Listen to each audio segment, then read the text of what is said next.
Lors de sa visite à l'entreprise NPP Radar MMS, le président a répondu à plusieurs questions des représentants des médias russes ce 19 février 2025. Question. Agence Interfax. Tout le monde s'intéresse aux résultats des négociations à Riyad. Je suis sûr que vous en avez déjà été informé. Comment les évaluez-vous? Y a-t-il un résultat positif, si on peut dire, de ces négociations?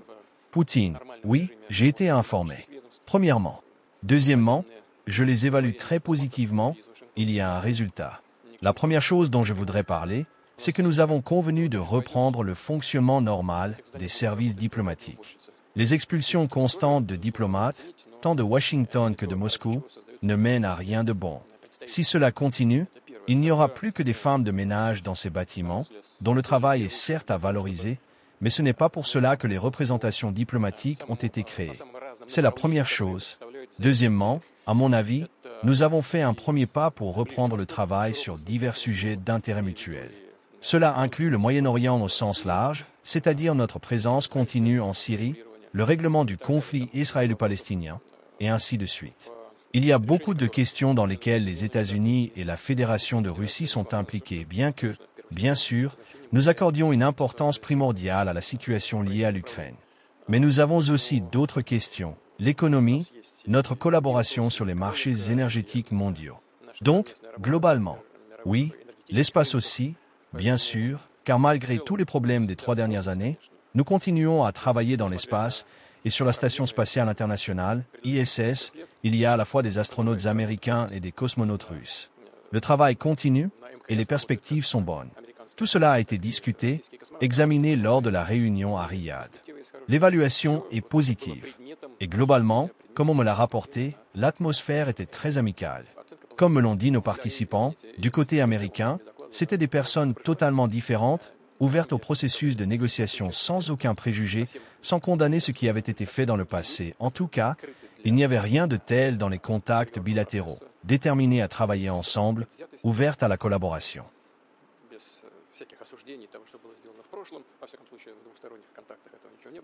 Question. Justement, les Européens sont agités, presque en panique, car ils ne participent pas aux négociations, et il en va de même pour les responsables ukrainiens. Tout le monde veut avoir son mot à dire. Que faire avec eux tous? Poutine, le droit de parole sur quoi? Je viens de dire que l'objectif et le sujet de nos négociations étaient de rétablir les relations russo-américaines. Quelqu'un veut-il être un intermédiaire entre la Russie et les États-Unis? Ce sont probablement des demandes excessives. Et surtout, pour résoudre toutes les questions très sensibles, y compris le règlement ukrainien, il est impossible de le faire sans augmenter le niveau de confiance entre la Russie et les États-Unis. L'objectif de cette réunion était précisément d'augmenter la confiance entre la Russie et les États-Unis. Quant aux autres participants, premièrement, la Russie n'a jamais refusé les contacts avec les Européens. La Russie n'a jamais refusé le processus de négociation avec l'Ukraine, jamais. Ce sont nos partenaires dans ces négociations qui ont refusé. Les Européens ont cessé les contacts avec la Russie et la partie ukrainienne s'est elle-même interdite de mener des négociations, se retirant du processus de négociation à Istanbul, l'annonçant publiquement. Eh bien, nous n'imposons rien à personne. Nous sommes prêts, je l'ai déjà dit 100 fois. S'ils le veulent, qu'ils mènent ces négociations, et nous serons prêts à revenir à la table des négociations. En ce qui concerne les relations euro-atlantiques, nous ne nous en mêlons pas. Nous ne spéculons pas sur toutes les questions qui surgissent entre les États-Unis et leurs alliés. Mais si nous parlons de ces alliés, ils sont eux-mêmes responsables de ce qui se passe actuellement.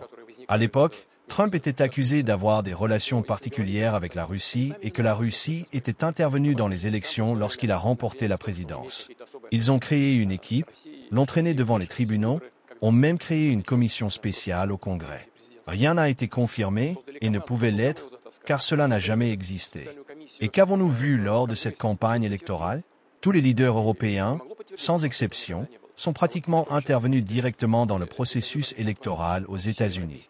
Cela est allé jusqu'à des insultes directes envers l'un des candidats.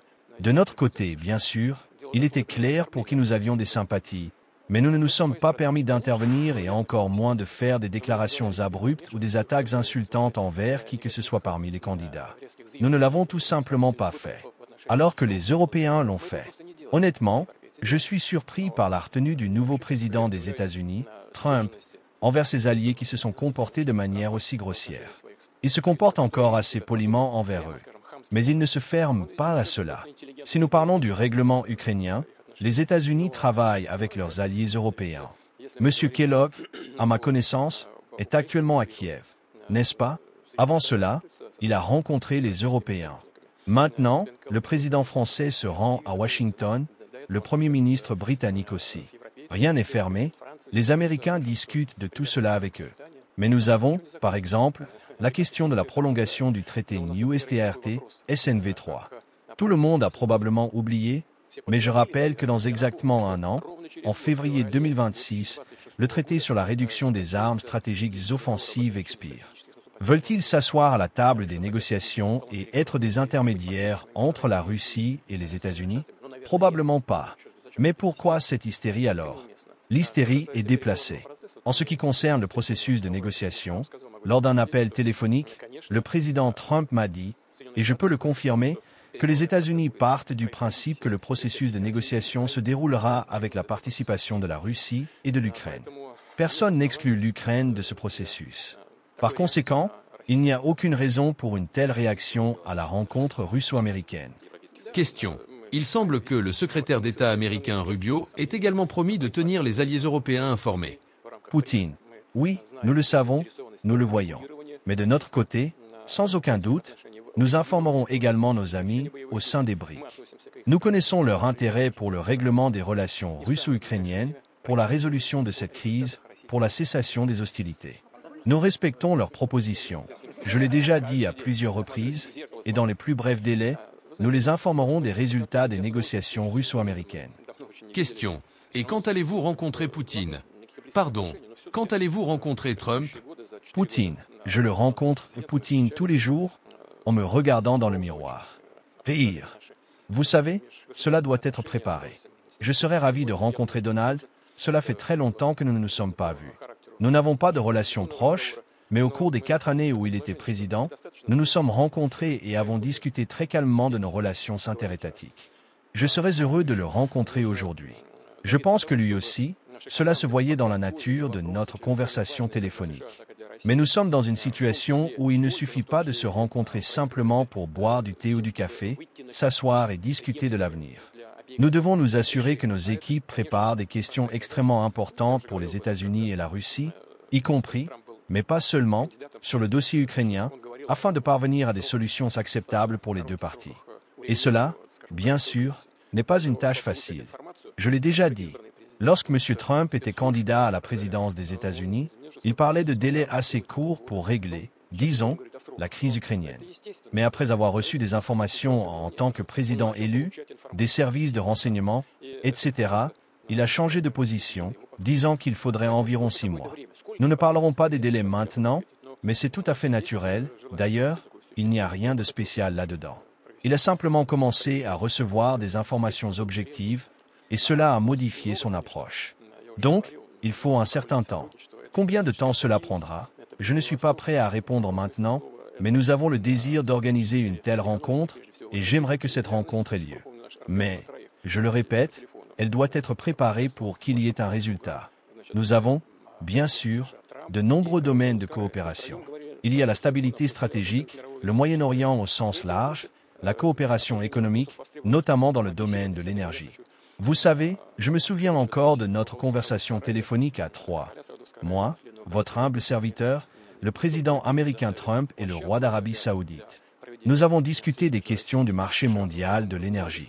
Ces discussions, dans un tel format, sont toujours pertinentes aujourd'hui. D'ailleurs, je tiens à remercier chaleureusement les dirigeants de l'Arabie Saoudite, le roi et le prince héritier, pour avoir non seulement gracieusement offert la plateforme de Riyad pour des rencontres de haut niveau entre la Russie et les États-Unis, mais aussi pour avoir créé une atmosphère très amicale. Je pense que dans les prochains jours, aujourd'hui c'est impossible, car je suis en déplacement à Saint-Pétersbourg. J'appellerai certainement le prince héritier pour le remercier personnellement de cette assistance. Question. Permettez-moi de clarifier la dynamique de l'opération militaire spéciale. Malgré les négociations, l'opération militaire spéciale continue. Quelles sont les nouvelles du front actuellement? Poutine, vous les connaissez, les correspondants de guerre, vos collègues, des personnes extrêmement bien informées, courageuses, disons-le franchement, héroïques dans l'accomplissement de leur mission, de leur devoir à la fois civil et professionnel. Ils informent objectivement le public russe, et même le monde entier, de ce qui se passe sur la ligne de contact. La dernière information qui m'a été rapportée il y a à peine une heure, cette nuit, les soldats de la 810e brigade ont traversé la frontière entre la Fédération de Russie et l'Ukraine et sont entrés sur le territoire ennemi. Et sur toute la ligne de contact, nos troupes avancent.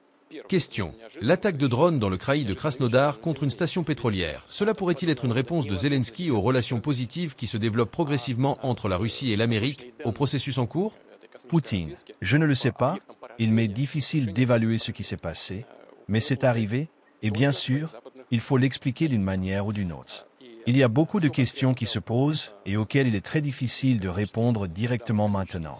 Mais, première chose, peut-être surprenante, mais néanmoins, ce genre d'attaque est impossible sans renseignement spatial, et les données de renseignement spatial de haute précision sur les cibles, l'Ukraine les reçoit uniquement de ses alliés occidentaux. Et qui exactement a fourni ces données? Les images satellites des installations du Caspian Pipeline Consortium. Je ne le sais pas pour le moment, mais je peux vous dire avec certitude que les forces armées ukrainiennes ne sont pas capables de le faire seules. Elles ne disposent pas des constellations de satellites spatiales nécessaires. C'est la première chose. La deuxième chose est qu'il n'y avait pas, et qu'il n'y a toujours pas, de système de défense aérienne russe sur ce site. Et on comprend pourquoi. Parce que nous partions du principe que cela ne pouvait pas être une cible d'attaque. Ce n'est pas, à proprement parler, un site russe, c'est un site d'infrastructure énergétique internationale. Les actionnaires du Caspian Pipeline Consortium sont des entreprises américaines. Je crois que c'est Chevron, européennes, y compris Eni, et russes, comme Lukoil. Nous ne recevons, pour ainsi dire, que quelques centimes pour ce transit. Cela n'a aucun sens économique pour nous. Nous fournissons simplement un service à nos amis kazakhs et aux partenaires qui opèrent au Kazakhstan. Et le pétrole qui est extrait, on peut dire en gros, puisqu'il est extrait dans le cadre d'un accord de partage de production, appartient en fait aux entreprises qui l'extraient, dans ce cas des entreprises américaines et européennes. Ce n'est pas un volume critique, mais c'est tout de même un volume notable sur les marchés mondiaux. Et, bien sûr, l'attaque d'un tel site, si drones ont été utilisés, a un impact, et aura un impact sur les marchés mondiaux de l'énergie, principalement parce que, malheureusement, il est impossible de restaurer rapidement ce site. Et il est impossible de le restaurer rapidement parce que l'équipement principal est occidental, et c'est l'équipement occidental qui a été endommagé. D'ailleurs, on vient de me dire que les Européens ont prolongé les sanctions contre la Russie, y compris l'interdiction de nous fournir de l'équipement occidental dans le secteur de l'extraction pétrolière et gazière. Qu'est-ce que cela signifie? Cela signifie que 2 jours après que les forces armées ukrainiennes ont frappé, les Européens ont annoncé qu'il était impossible de réparer cette station, car l'équipement principal est de fabrication européenne, notamment de la société allemande Siemens. Si cet équipement était livré demain ou après-demain, il faudrait encore 1 mois et demi à 2 mois. Mais maintenant, qu'est-ce que cela signifie? Qu'il ne sera pas livré du tout. Bien sûr, si on regarde cela de manière purement formelle, cela ressemble à une sorte de coordination. Mais je ne veux pas y croire. Je pense que c'est un hasard. Les Européens suivent simplement leur propre chemin et ne prêtent pas attention à ce qui se passe. Mais formellement, si on regarde ce qui se passe, cela ressemble à une sorte de coordination. Pourquoi en aurait-il besoin? Ce n'est pas clair. Parce que cela conduit à des prix stables et élevés des énergies sur les marchés mondiaux, ce qui ne sert pas les intérêts des consommateurs d'énergie, comme les entreprises européennes. D'ailleurs, l'administration américaine actuelle a également déclaré à plusieurs reprises qu'elle cherchait à stabiliser, voire à réduire, les prix de l'énergie. Mais des actions de ce genre vont directement à l'encontre des objectifs que s'est fixé l'administration américaine. Je sais que les participants au consortium se sont réunis hier pour discuter de tous ces problèmes qui ont surgi et pour décider de la suite des actions. Je le répète, ce n'est pas tant notre problème que celui des investisseurs étrangers et des participants étrangers au CPC.